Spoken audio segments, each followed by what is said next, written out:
I'm sure there are some people in your community that agree that you have an unfair advantage.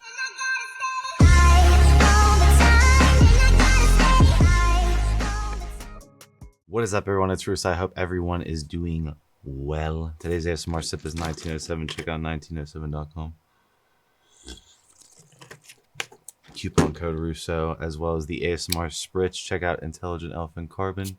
Young LA, if you want this shirt, check my pinned comment down below for sources and discounts. Today, I am going to be reacting to the transgender powerlifting controversy. Andrew already edited this video where I go into my personal opinion and break down why this is completely unfair. I am not going to reinstate the things I already said in the other powerlifting video.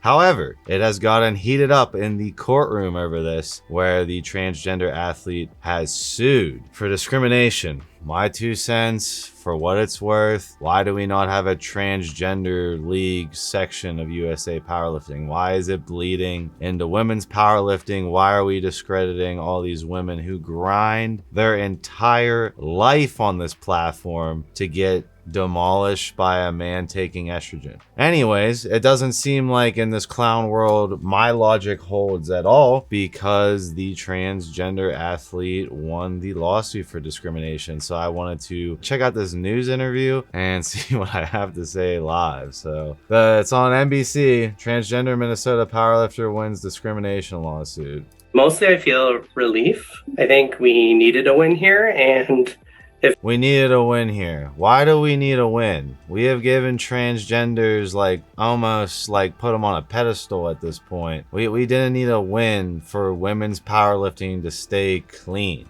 right? So you're telling me now that anyone who's never won anything in their life in male sports and is transitioned now can be like, oh, I can be a champion in women's because I'm a woman. You're not chromosome confirmed. Remember, comment down below, chromosome confirmed. You're not. I'm not going into why it's not remotely fair. Not gonna do it. Let's continue. It feels good to get that. For JayCee Cooper, when it comes to the sport that she loves so much, a painful chapter comes to an end. In 2019, Cooper, through gender justice, filed a discrimination claim with the Minnesota Department of Human Rights against USA Powerlifting for banning her and all other trans women athletes from competing in women's competition. USAPL is like the most strict powerlifting organization ever. If you don't hit squat depth, you are instantly, it doesn't count. This is like the gold rigid standard of powerlifting. You can see why they tried to get rid of them. It just makes sense to keep women's powerlifting clean, but my goodness, did this person come with a big lawsuit. Then in 2021, the team filed a lawsuit against the organization in Ramsey County. I was fed up with the way that I was being treated. I was fed up with the way that, my community was being treated.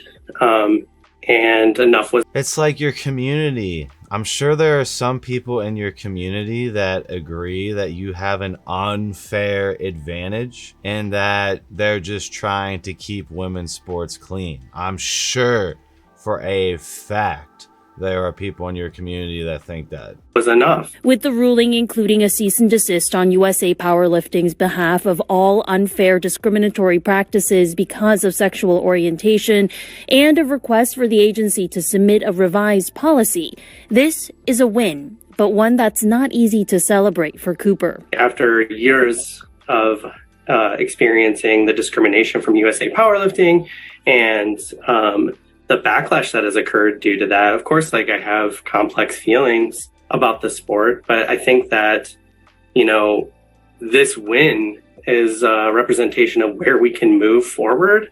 Where we can move forward, I don't know what that means. Does that mean that all the records will be held by transgender men? Is that where we're moving forward? Because that seems like the trajectory as they keep pushing and pushing into women's powerlifting. I don't know what to call you, man. I just, like, for you, I have nothing wrong with you transitioning, enjoying yourself. I do have something, wrong with ruining women's sports because you're not a true woman. I know it's hard to, break the ice there, but that's just how I see it.